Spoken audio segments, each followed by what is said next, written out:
No capítulo anterior, terminamos com uma pergunta. Por que algumas pessoas conseguem atravessar uma distância, uma crítica ou um conflito sem perder a própria identidade, enquanto outras sentem qualquer afastamento como ameaça de abandono? Para responder, precisamos voltar ao primeiro lugar em que aprendemos o significado de amor, segurança e pertencimento: a infância. Quando uma criança nasce, ela não sabe explicar o que sente. Ela não pensa: olha, eu estou com fome, eu estou assustada, eu estou com frio, preciso de acolhimento. Ela sente tudo isso no corpo. O desconforto aparece como choro, agitação, tensão, dificuldade para dormir ou necessidade de proximidade. É por meio da presença do outro que o ser humano que acaba de nascer, pouco a pouco, vai conseguindo organizar tudo aquilo que sente. Alguém se aproxima, tenta compreender, alimenta, aquece, embala, nomeia e protege. E ajuda aquele pequeno organismo a sair do estado de tensão para um estado de conforto e segurança. Antes de aprender a se acalmar sozinho, a criança precisa ser acalmada por alguém. Antes de compreender as próprias emoções, precisa que alguém tente compreendê-la como ela é. Antes de desenvolver a autonomia, precisa experimentar uma dependência suficientemente segura. A autonomia emocional não nasce da ausência do cuidado, ela nasce da experiência de ter sido cuidada. E nessas primeiras relações que começamos a construir aquilo que a psicologia chama de vínculo de apego. Apego não é simplesmente carinho, é um sistema complexo de segurança. É a tendência da criança a buscar proximidade de uma figura cuidadora quando sente medo, dor, ameaça, cansaço ou desconforto. Quando o cuidado é suficientemente previsível, não perfeito, veja bem, previsível, a criança aprende algo muito importante. Quando eu precisar, existe a possibilidade de alguém estar disponível. Meus sentimentos podem ser percebidos. Eu busco ajuda e eu recebo. Depois da angústia, a segurança pode retornar. Essa experiência contribui para a formação de um vínculo mais seguro. A criança não cresce acreditando que nunca sofrerá. Ela cresce desenvolvendo a expectativa de que poderá atravessar por algum tipo de sofrimento sem ser destruída por ele. Mas nenhuma família é perfeita. Nenhuma mãe, pai ou cuidador consegue estar disponível o tempo todo. Existem falhas, cansaço, irritação, doença, problemas financeiros, luto, conflitos e momentos de indisponibilidade. O desenvolvimento saudável não exige perfeição. Exige cuidado suficientemente consistente e, principalmente, possibilidade de reparação. O cuidador pode se irritar e depois se aproximar. Pode não compreender imediatamente e tentar novamente. Pode errar, reconhecer e reparar. Isso ensina a criança que conflitos não significam necessariamente o fim do amor, que o vínculo pode suportar frustração, que duas pessoas podem se desentender e continuar conectadas, que uma falha não precisa se transformar em abandono. Segurança não é a ausência de conflito, é a experiência de que o vínculo pode sobreviver a esse conflito. O problema aparece quando a criança vive repetidamente em um ambiente no qual o cuidado, proteção, afeto são imprevisíveis, insuficientes, condicionais ou assustadores. Talvez o adulto esteja presente fisicamente, mas emocionalmente indisponível. Talvez demonstre carinho em alguns momentos e rejeição em outros. Talvez a criança só receba atenção quando adoece, chora intensamente ou apresenta algum problema. Provavelmente seja valorizada quando obedece e ignorada quando expressa as suas próprias necessidades. Pode ser que o ambiente seja marcado por violência, dependência química, depressão, separação, luto, humilhação ou insegurança financeira. A criança precisa absorver o humor dos adultos antes de decidir se pode falar ou não. Talvez precise amadurecer cedo demais. Provavelmente aprenda a cuidar dos irmãos, proteger a mãe, apaziguar o pai ou esconder os próprios sentimentos para não criar maiores problemas. Nesse contexto, a criança não deixa de precisar do vínculo. Ela desenvolve estratégias para tentar preservá-lo. E aquilo que mais tarde chamaremos de padrão disfuncional pode ter começado como uma solução inteligente de sobrevivência emocional. Uma criança pode aprender: se eu agradar, talvez não me abandone. Se eu não der trabalho, talvez continuem gostando de mim. Se eu cuidar de todos, talvez alguém precise de mim. Se eu for perfeito, não serei rejeitado. Se eu esconder o que sinto, não provocarei conflito. Se eu comer tudo, serei uma boa menina. Se eu emagrecer, finalmente terão orgulho de mim. Se eu adoecer, talvez alguém perceba que eu preciso de cuidado. Essas conclusões raramente são conscientes. Elas são registradas na memória emocional e no corpo. Por isso, anos depois, a pessoa pode saber racionalmente que tem valor e ainda assim entrar em desespero diante de uma rejeição. Pode compreender que uma discussão não significa abandono, mas sentir o corpo reagir como se significasse. A parte adulta diz, está tudo bem, foi apenas um conflito. Mas uma parte emocional mais antiga responde, cuidado, você pode ficar sozinho de novo. O adulto reage ao presente, mas nem sempre reage apenas com a idade que tem. Isso não significa que existe literalmente uma criança comandando todas as decisões. É uma maneira de compreender que as experiências antigas podem organizar expectativas, medos e respostas automáticas da vida adulta. Aquilo que não pode ser elaborado pode reaparecer como repetição. Não necessariamente porque a pessoa deseja reviver a dor, mas porque o conhecido, mesmo quando doloroso, pode parecer mais previsível do que o desconhecido. Quem cresceu tentando conquistar afeto pode se sentir atraído por pessoas emocionalmente indisponíveis. Quem aprendeu que amor exige sacrifício pode desconfiar de relações recíprocas. Quem foi ignorado pode interpretar intensidade como prova de amor. Quem conviveu com instabilidade pode achar uma relação tranquila, estranha ou sem emoção. Quem precisou salvar os adultos pode procurar parceiros que precisem ser salvos. Não porque goste de sofrer, mas porque o psiquismo reconhece padrões familiares antes de reconhecer padrões saudáveis. Dentro da teoria do apego, falamos de diferentes formas de organizar a proximidade e a segurança. Essas classificações não devem ser usadas como rótulos definitivos. Ninguém precisa sair deste vídeo dizendo, eu sou ansioso, meu parceiro é evitativo, minha mãe destruiu o meu apego. Não, não é bem assim. Os estilos de apego são formas de compreender tendências relacionais. Eles podem variar de intensidade, aparecer de maneiras diferentes conforme a relação e se modificar ao longo da vida. No apego mais seguro, a pessoa tende a conseguir buscar proximidade sem perder a autonomia. Ela pode confiar, pede ajuda, sabe se comunicar, falar sobre as suas necessidades e atravessar conflitos sem concluir imediatamente que será abandonado. No padrão mais ansioso, existe uma preocupação intensa com a disponibilidade do outro. A pessoa pode precisar de confirmação constante, temer rejeição, interpretar distâncias como abandono e aumentar comportamento de aproximação quando se sente ameaçado. Manda várias mensagens, pede garantia, tenta agradar a todo preço, faz concessões excessivas ou cria situações para testar se o outro realmente se importa. No padrão mais evitativo, a pessoa pode aprender a diminuir ou esconder as próprias necessidades afetivas. Ela parece não precisar de nada nem de ninguém. Evita mostrar vulnerabilidade, afasta-se diante de conflitos, valoriza excessivamente a autossuficiência. Muitas vezes, essa independência rígida não nasceu da ausência da necessidade, nasceu da experiência de que demonstrar necessidade não produzia acolhimento. Às vezes, quem parece não precisar de ninguém, apenas aprendeu que precisar era perigoso.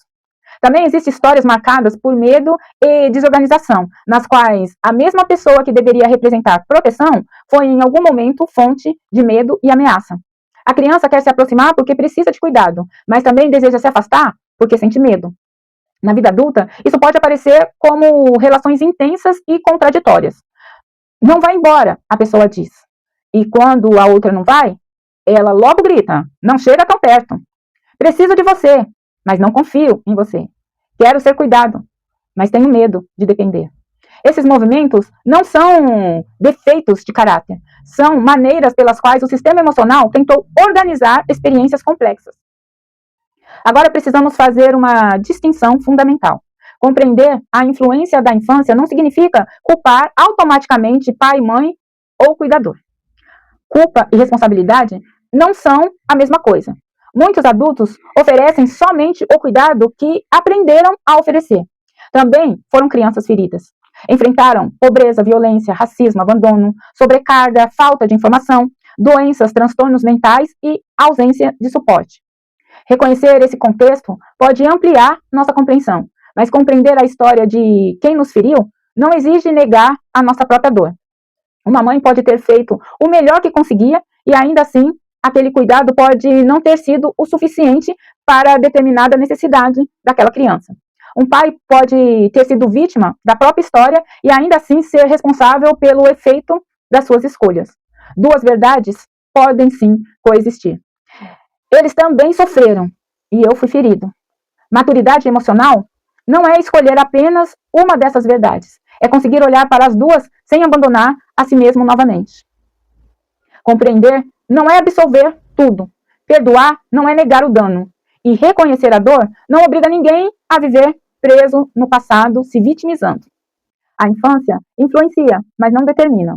Uma história difícil pode aumentar a vulnerabilidade, mas não escreve sozinho o final da vida. Novos vínculos, psicoterapia, autoconhecimento, experiências de segurança e escolhas consistentes e conscientes podem modificar os padrões. O cérebro e o sistema emocional continuam aprendendo. Nós podemos construir, na vida adulta, experiências que não tivemos no início das nossas vidas.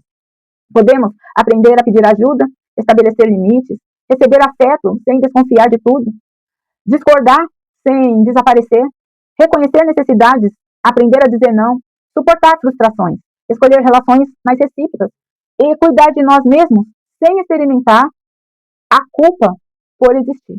Mas para modificar um padrão, primeiro precisamos perceber onde foi que ele começou a aparecer. Talvez na sua infância, amor e comida tenham se misturado de maneira muito intensa. Isso acontece porque a alimentação nunca é apenas ingestão de nutrientes. Desde os primeiros momentos de vida, alimentar também pode significar contato, colo, voz, cheiro, presença e proteção. Em muitas famílias, a comida é uma importante linguagem de afeto. A avó cozinha para demonstrar amor. A mãe oferece um doce para consolar. O pai compra um lanche como recompensa. A família se reúne ao redor da mesa. Depois de uma briga, alguém prepara um prato perfeito como tentativa de reconciliação. Nada disso é necessariamente ruim. Comida também é cultura, memória, convivência e prazer.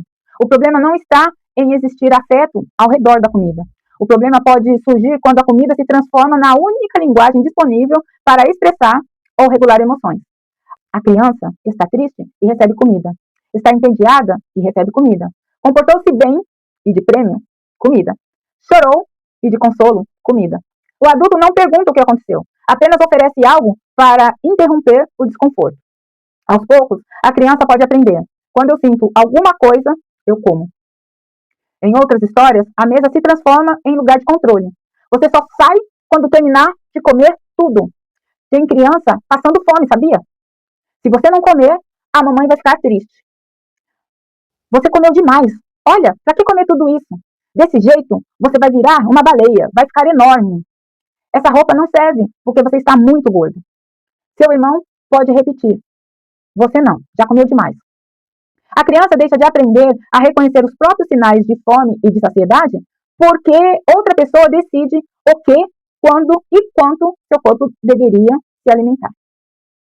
Ela pode comer para obedecer, recusar para desafiar, esconder para não ser julgada, engolir depressa por medo de faltar ou passar a associar a alimentação à culpa, vigilância e vergonha. Também existem famílias em que a comida é instável. Em alguns dias existe fartura, em outros falta. Quando aparece um alimento desejado, é preciso comer rapidamente, porque ninguém sabe quando haverá novamente. A insegurança alimentar também pode modificar profundamente a relação da pessoa com a comida. Por isso, não podemos analisar os comportamentos alimentares, ignorando condições econômicas e sociais. Aquilo que parece falta de controle pode carregar uma história de privação.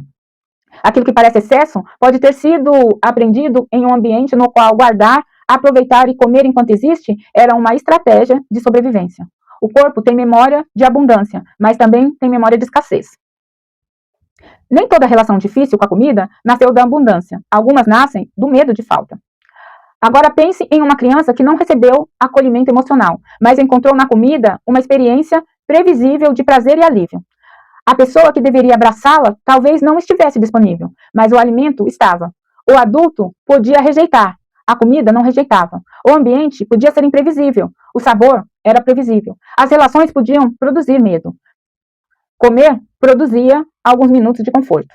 É assim que, em algumas histórias, a comida deixa de atender somente à fome física e passa a participar da regulação emocional. Não como escolhas calculadas, mas como aprendizagem. Essa criança cresce, mas diante de uma rejeição amorosa, pode voltar a procurar aquela antiga sensação de alívio. Depois de um dia em que precisou agradar todo mundo, chega em casa e come sem fome. Após uma discussão, sente necessidade urgente de açúcar. Quando está sozinha, abre a geladeira repetidas vezes. Quando recebe carinho, sente que precisa oferecer comida. Quando sente culpa, restringe. Quando se sente vazia, tenta se preencher. O comportamento acontece no presente, mas pode carregar uma lógica construída muito tempo antes. E é aqui que encontramos a chamada fome de vínculo. Fome de vínculo não é um diagnóstico médico. É uma metáfora para falar da necessidade de presença, segurança, reconhecimento, acolhimento e pertencimento. Quando essa necessidade não é percebida, nomeada ou atendida de outras maneiras, a pessoa pode tentar respondê-la por meio de algo concreto e disponível, às vezes por meio da comida, mas também por meio de compras, álcool, sexo, trabalho, redes sociais ou relações intensas. Nem todo vazio pede comida, mas alguns vazios aprenderam a falar por meio dela. É importante reforçar. Isso não significa que toda pessoa com obesidade tem sido uma criança rejeitada. Não significa que toda alimentação emocional resulte em obesidade. E não significa que descobrir uma dor da infância fará o peso desaparecer. A obesidade continua sendo uma condição multifatorial, influenciada por genética, metabolismo, ambiente, medicamentos, sono, condições social, alimentação, atividade física, saúde mental e muitos outros elementos. O que estamos fazendo aqui é investigar algumas possibilidades. Como experiências relacionais podem participar da construção de determinados comportamentos alimentares e autocuidado. Não buscamos uma explicação única, buscamos ampliar a compreensão. Quando uma criança vive por muito tempo em insegurança, o organismo pode se tornar mais atento às ameaças. Ela observa expressões faciais, percebe mudanças no tom de voz, antecipa conflitos, dorme de maneira mais inquieta, pode permanecer em estado de vigilância mesmo quando aparentemente está tudo bem. Na vida adulta, esse estado de alerta pode influenciar o sono, ansiedade, humor, relações e comportamento alimentar. Mas precisamos evitar a simplificação comum. Trauma não é substância que entra no corpo e automaticamente produz obesidade.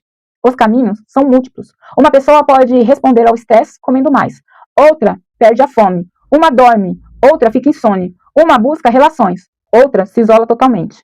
Uma ganha peso e a outra emagrece. A mesma experiência não produz o mesmo resultado em todas as pessoas. O que importa não é apenas o que aconteceu. Também importam a duração, a intensidade, a idade, a presença de proteção, os recursos individuais e o que aconteceu depois. O trauma não é apenas o acontecimento, é também aquilo que o organismo precisou fazer para continuar vivendo depois dele. Por isso, duas crianças podem atravessar situações semelhantes e desenvolver respostas totalmente diferentes.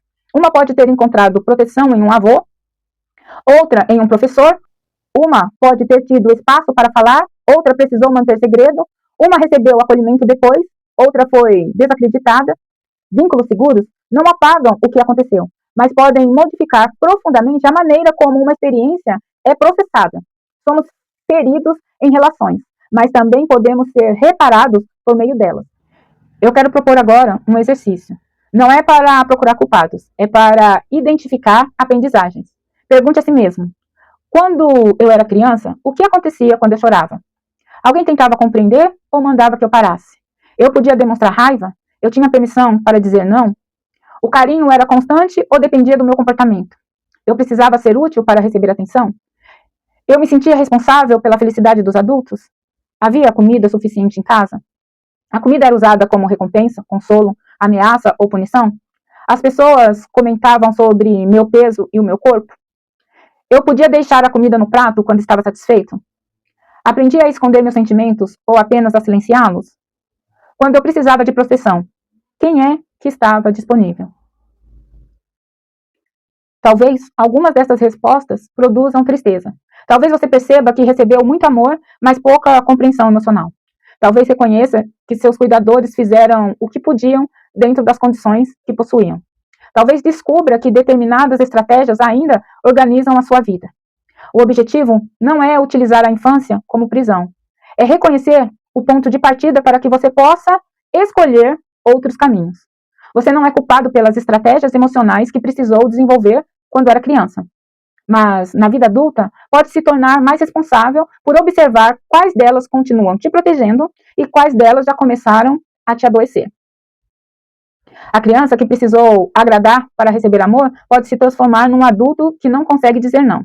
A criança que só recebia atenção quando adoecia pode aprender a expressar sofrimento pelo corpo. A criança que foi consolada exclusivamente com comida pode procurar alimentos sempre que uma emoção se torna intolerável.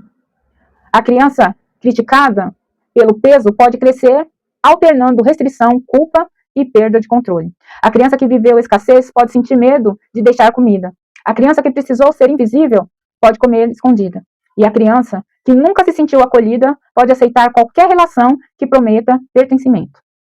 Mas nenhuma dessas crianças precisa continuar governando sozinha a vida de adulto. O passado explica, não condena. A história influencia, não determina. E aquilo que foi aprendido dentro de uma relação pode ser transformado por meio de novas experiências de segurança, consciência e cuidado. Agora que compreendemos como vínculos, infância e alimentação podem começar a se conectar, precisamos responder a uma pergunta ainda mais direta. O que acontece no momento em que uma emoção se transforma em vontade de comer? Como distinguir fome física de fome emocional? Por que determinados alimentos produzem alívio tão rapidamente? E por que depois do conforto, tantas pessoas sentem culpa, vergonha e prometem que nunca mais isso voltará a acontecer? No próximo capítulo, vamos entrar no funcionamento da alimentação emocional. Não para declarar guerra contra a comida, mas para compreender quando ela deixou de ser apenas alimento e passou a carregar responsabilidade de acalmar dores que nunca deveriam ter sido enfrentadas sozinha.